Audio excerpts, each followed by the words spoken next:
Welcome back, everybody, to another episode of, but wait, not Rebellious Wellness Over 50. This is actually the first episode of Rebellious Wellness Lifestyle. And I couldn't be happier than to celebrate the first episode than with Bridgett and Colleen from Hot Flashes and Cool Topics. Girls, welcome. Thank Thank you. you. And congratulations on the new name. Thank Yes. you. The reason I mention it is because people say you should mention it a lot. So I'm mentioning it here, but if anybody listening wants to read why and what happened, go to the blog at Rebellious Wellness Over 50 and it will take you to the new pages. Hot flashes and cool topics. We have a lot of cool topics to cover, but first, would you tell the listeners how you became this couple interested in women's bodies and changes and cool topics? It was a conversation at lunch one day over 5 years ago. So we've been doing this for about 5.5 years. And we were just talking about situations where we weren't getting direct answers, things that were happening. We were like, well, I asked my doctor this and they didn't give me this, or they said this was just part of life. And we just thought, we're not getting the answers. And we had a friend that had a podcast on a completely different topic. And Colleen and I were like, well, let's do that too. That can't be hard. Wow. It took us 8 hours to do our intro. We had to learn everything. So that was another thing, thinking, okay, our brains still work. We're still capable of learning things. So anything else you want to add there, Colleen? No, I agree with you. I think we were 52 at the time. Bridgett was post-menopausal. I was perimenopausal. And it just seemed to make sense that we were going to create a podcast that kind of followed our journeys and followed our life. And we couldn't find one. We couldn't find one, obviously, that would follow our lives, but that was answering the questions that women deserve about their health, their wellness, longevity. And at the time, it was right before the pandemic. So menopause was not a hot button topic like it is now. And we were lucky in that we followed the trajectory of the conversation, and the podcast grew as the conversation around menopause grew. And now that we're both postmenopausal, we're leading it in the next direction. I am definitely postmenopausal. And before we hit record, we were talking about how women arrive at menopause and postmenopause. There are lots of different ways. And you had a guest, Dr. Stryker, who talked about how many women, a third of all women in America or something close to that, have had a hysterectomy for one reason or another.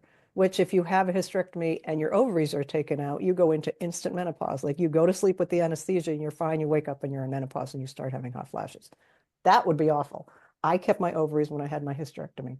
And I've heard women say it was terrible. It was a great move for me. My quality of life improved tremendously. But I think it's because I kept those little estrogen pumping organs in there. Which was, like I talked to you beforehand, how I did not realize until Dr. Stryker came on that if you kept your ovaries and you had a hysterectomy, you still were producing estrogen. And I did not realize that. We've been doing this podcast 5 years, and I did not realize that until I talked to Dr. Stryker. So it's always something that Colleen and I are always learning more, even though we think that we've heard it all.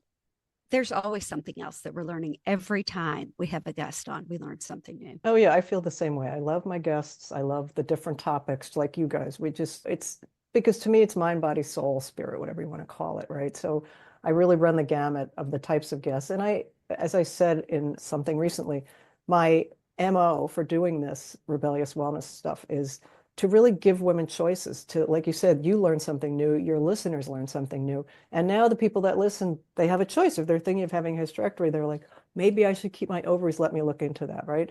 Just to spark something in somebody's mind to help them live fully and age better is what I'm all about.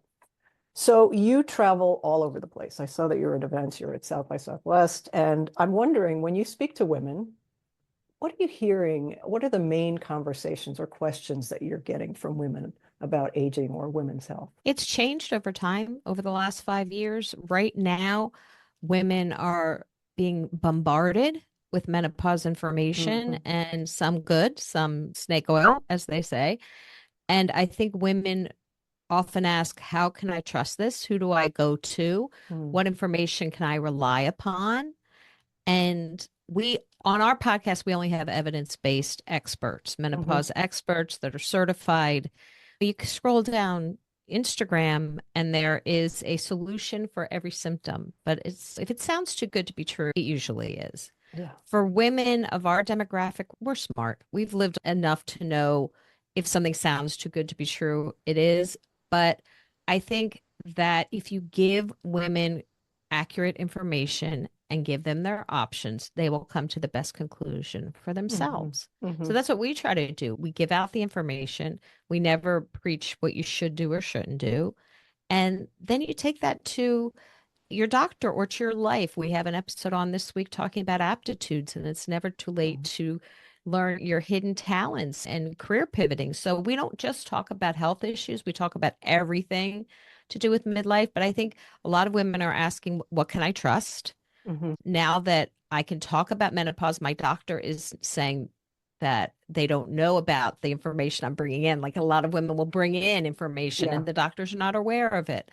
And so we always say go to menopause.org. It's a great source. Our website's also a great source, hotflashescooltopics.com, because we rely on the experts. It can be confusing for women. And now that women are entering the conversation on health, wellness, and longevity, because before in the 90s, everything was tested on men. Even women's issues were tested on men. Now, all of a sudden, money is being put into health and wellness for women, and it's changing the narrative, but very slowly. I would love to see it change a little faster. What do you think, Bridgett? Yeah, no, I agree with that too. And there are women out there, but I don't know if I would have found these women had I not been in this space, had I not had this podcast with Colleen and looking for these things. That there are some wonderful women, physicians, advocates out there they're going to Congress, they're going to present but present things that studies that we could get more funding for women's health care. They're showing the lack of funding, the disparity between men and women and funding for health care for women as we age as well, and menopause care and after. So that's really important. That's something that a lot of women aren't aware of. And even the women that still are relying on that 2002 WHI study, and they are scared of hormones. And hormones are not for everybody. And that's a personal decision that you want to make yourself. But the misinformation or the wrong finding or what was reported was just not accurate and scared so many women. And still, Colleen and I, we've been doing this podcast for 5 years. We've learned a lot about it. And there's still women that don't understand it. And they're still terrified. But they're terrified because they just haven't found it yet. And it took us this long to find it. I understand why they haven't found it. Another big thing is being an advocate. That is something I've really learned, is being your own advocate when it comes to your health, and that it's okay to break up with your physician if they are not listening to you or if they are not willing to learn more about it. Possibly worse than finding a new hairdresser is finding a new great doctor. However, they are out there. I think maybe it was Dr. Casperson on your recent podcast. She may have been the one that talked about, or maybe it was Stryker, how few physicians we have. It was Dr. Stryker speaking about how few OBGYNs there are. And to extend that, I don't have the stats, but overall there is a shortage of general practitioners. So if you have a doctor that's great and you can work with them, I would say try to work with them. But if you're not, don't be afraid to break up and just look for somebody else. I know there are a lot of docs that work online now. Unfortunately, most of them don't take insurance unless you're in the same state as the doc who's doing the online thing. But at some point, it might be worth it to get the answers you need, to do a one-time fee, pay for a consult, or I'm a big believer in second opinions if I'm not feeling comfortable with something, although I have great docs right now, I'm lucky. But anyway, don't, like Bridgett said, don't stay with a doctor who isn't even willing to learn something. I would also suggest that very recently, like in the last week or two, Menopause Mandate and Alloy Health, Alloy isn't telehealth, has started an advice line where you can, and I think the link is, we have it on Instagram, but I'm sure if you go to Menopause Mandate, they will have it where you can get a 15-minute free consultation with one of their experts. And even if it's just to feel like you've been seen and heard and get some direction to where to go, this is a free resource. And so few women even realize that it's out there. It's new, but we want to spread the word that it's out there. Tell me what your I know why you started. You just explained why you started. You couldn't get answers. As you've grown over the 5 years, has your mission changed at all? Are you zeroed in on a bigger mission? Getting information out is important, but it's not just about your health, your full life, your Mm-hmm. career, your personal relationships. We hear from a lot of women, you were asking before about questions. We hear that they feel invisible and that they don't feel seen and heard. And Bridgett says oftentimes we want women to feel less alone. Mm. Like our podcast is about sitting down at a table and chatting. So you feel like you're part of the conversation. So we've really pivoted the podcast to cover so many different topics that are important to women over 50. And we have discovered a little secret about 60 plus. So many women are happier. They have just the men. I don't know if it's the menopause roller coaster ride has calmed down. So your hormones aren't going all over the place. You're happier with yourself and you're trying new things. We interview a lot of actresses and celebrities, and we've had so many of them. One went back to get her PhD. Mm. Another one is writing books. I mean, there is this freedom that comes with age that's a gift and it's a Mm-hmm. privilege. And I'll say to some people who say they feel invisible, that's a superpower. You're under the radar now. Go do whatever you want. You Mm. no longer care what other people think. Failure is not really a word we use because you try something, it works. If not, try something else. You still have so much innate talent that is not being used. And you crave to do that time. Now you have the time for it. Mm-hmm. So there's so many privileges that I think we earn as we get older that women don't always see because they're so busy looking behind them, whether it was their Yeah. career, their families, that they don't see the present moment and the future. They need something to look forward to, whether it be small or large, that doesn't really matter, but they need to start enjoying the memories of the past, but looking towards the future. Yeah. Yeah, that's something too that's so surprising. I'd never heard people talk about, hey, 60s, your 60s are fantastic.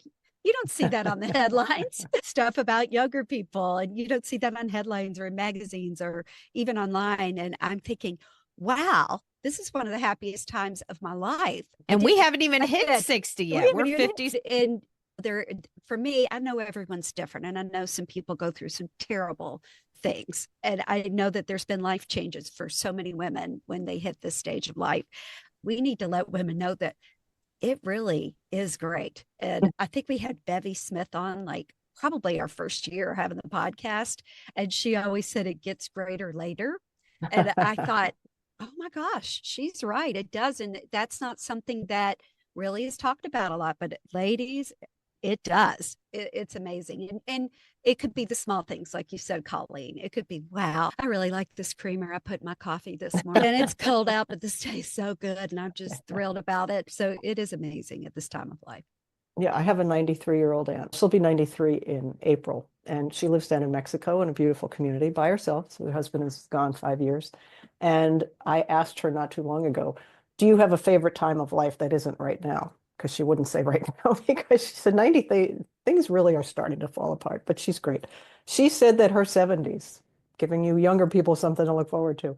She said she loved her 70s. She said 40s were all about work. That was great. 50s, again, work changed. But she said my 70s, for some reason, were just lovely, like a lovely time. We had just moved here. We had new friends. And that's the thing. Some people are afraid to move and start a new life and meet new people. It's harder to make friends. I get it. And still at 92 and a lot, she's doing really well because she wants to do really well. She works at keeping her mind sharp. She eats a healthy diet. She has a little dog to keep her company. And I think those are the things that we start to become more mindful of as we get older. What am I doing each day to ensure that I can enjoy each day going forward? And little things, like you said, maybe you change the creamer in your coffee. Maybe you're taking a walk more. Maybe you're buying yourself flowers so that you feel that your environment is beautiful. There are so many things that I'm going to say should, I know you shouldn't say should, we could include in our lives to make the journey last in good shape, good health. And we talk to a lot of people about longevity and about living longer in a healthy state. It's not just Exactly. about living longer. If you're not healthy, you don't have a quality of life. And so it's continuing to enjoy a quality of life for as long as you can. And we had Dan Buettner on a while back, Oh, yeah. and he talks about the blue zones. And one of the things I think he talks about the 9 most powerful things to consider. And one is community. Yeah. Loneliness is an epidemic, and Huge. it is really important for people to step out of their comfort zone a little bit. Hmm. And even if it's just talking to the barista at your Yeah. favorite coffee shop, Yeah. connection, community is so important as we get older. And it's just one element of what we need to consider to stay healthy longer. Absolutely. Yeah. And that's proven over and over again in science for heart health, that connection is super important. I interviewed a doc, I'm not sure which one said this, but his phrase about what we're talking about of living in good health for a long time, he said, you want to live long and die short. And I thought that was a great way of putting it. Yeah. Exactly. It's amazing too. Just the little things, the tiny little changes that you can make in your life. Through this podcast, we've talked to so many nutritionists, the Hmm. tiny, like what you should be eating, maybe just learning, okay, what's the circumference of your waist, not to fit into a dress, Right. but just to, okay, I want to be healthy. That is a Hmm. big Right. thing too. We've learned a lot about, oh, at this age, exercise, the mission of your exercise is different.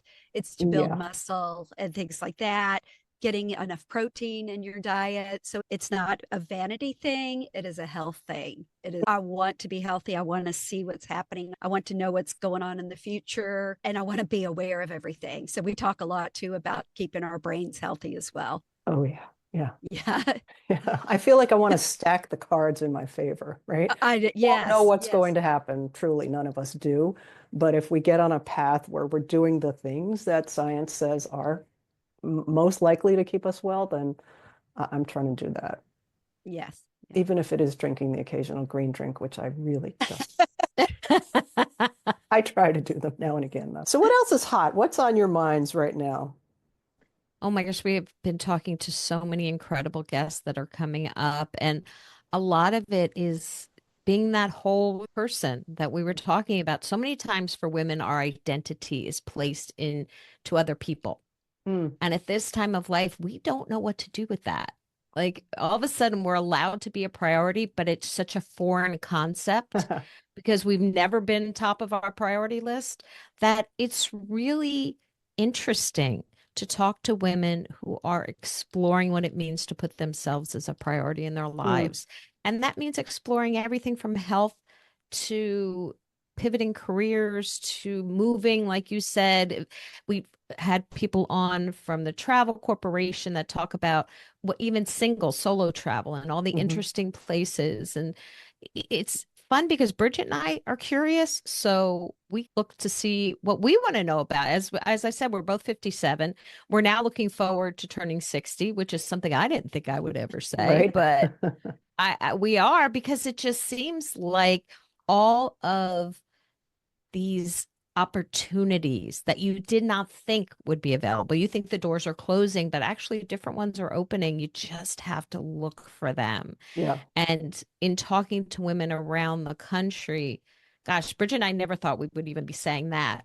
It's just never too late. You're never too old. It's never too late, and just go for it, because if it doesn't work out, that's okay. You tried, and maybe you made a friend out of it, or maybe you discovered a new passion that you have, or maybe you're going to pivot to something else. But I think there is such a narrative in the world that somehow, as you get older, you lose importance in the world. And I think Mm. you're important to yourself, you're important to your family, and you become clear as to what is really important. Yeah. You know what I mean? As to what makes you happy and what brings you fulfillment. And the word passion is overused. What's Yeah. your passion? It doesn't necessarily have to be that, but just what brings you joy in a day. Bridget Right. said the cup of coffee.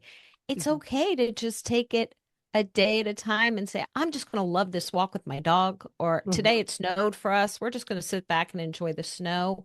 If you want to travel the world and make it monumental changes, that's great, but it doesn't have to be that way. And Right. you still have a purpose, and you're still important in so many people's lives. Right. Absolutely. I Go ahead. found that another thing at this time of life is how you start to care less and less what other people think. It's just going away. And What a gift. I know we Oh, don't say yeah. that. We don't say the F word on our podcast. I say it all the time at home. Our fucks are all gone. There's none left to give. So, those are things, and it's amazing. And you do look back and you get like, why did I care so much about what that person thought way back when? That is gone. You're like, oh, I don't care anymore. This is how I feel. I don't want to insult anybody. I don't want to be mean, but I do want to, if I don't agree with what somebody says, I'm not going to say it mean because they have their right to their opinion, but it is, I just don't feel that way. This is how I feel about this. And that's fine. They can have their opinion. I can have mine, but it is amazing how that just starts to every single year of your life seems to just go away. And that is one of the best things that I have found about this age is just. So wait, it only gets more and more like that. And so the one thing I'm aware of monitoring my responses out of my mouth. I can say whatever I want in my head, but how am I going to say, I don't really give a flying fuck right now without saying that? Do you know what I mean? So I think that is the danger is, or the good thing is we don't care anymore. The bad thing is we don't care anymore, but we have to realize other people care and our words still have power. So the filters, there has to still be. And it's also interesting because we do learn as we get older that we don't have to accept every invitation to a disagreement or an argument. Yep. We always think if someone wants to argue with us, we have to be involved in it. But it's an invitation. We don't have to accept it. And no is a complete sentence. Yes, I've always loved that. You could say thank you. I was drilled with politeness, so I always say no, thank you. We always felt like we had to say yes to everything, or have an explanation. Make give them a reason why we're saying no. Yeah, and you could just say, no, I don't accept that. I don't. That's just not for me. And or no, I don't want to come to dinner. That's even harder. It's, oh, sure, I'd love to come. Not really. Oh, yeah, okay. We don't have to. And we no longer have to. You don't have to say yes all the time for fear of hurting someone's feelings because you put yourself, again, we're now a priority. If Bridgett knows at 10 o'clock, I go to bed. I don't care where we are. I will find a pillow. That has just been a priority. Her eyelids it's always say it's like a roller blind. They start coming down and I'm like, I know.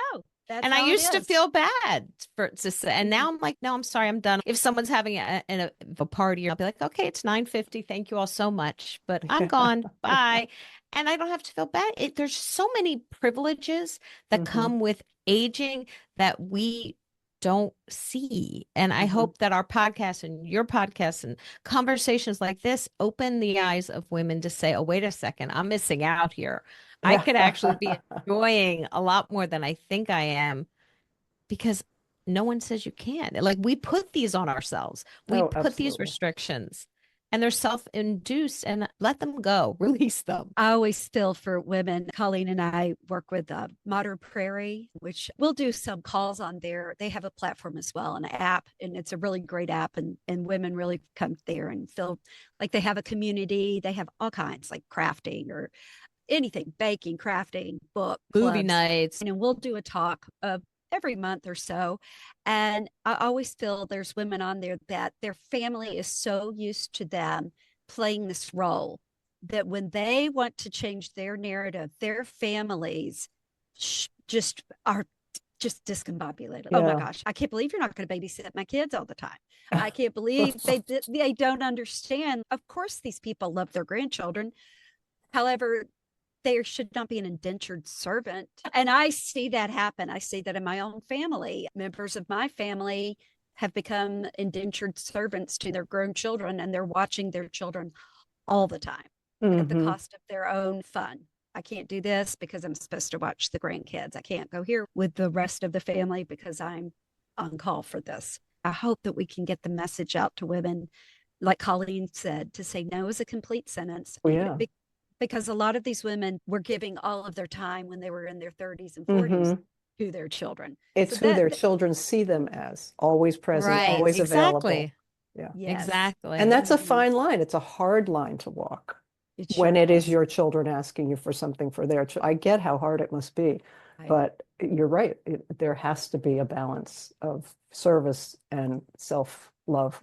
evolve. Yes. And we do talk about that in all aspects, because once you start setting boundaries that are healthy for you, they're unexpected for the people around you, because that's not how who you were a year ago, 10 years ago, 20 years ago. So you have to accept that in setting these boundaries that are good for you, other people may not respond in kind and be like, oh, I'm so glad you set that boundary for me. Your circle of friends may get a little smaller, but the people who are there are going to be much more meaningful and much more positive in your life. So you're still learning till the day you die. You're still learning, you're still growing, you're still exploring.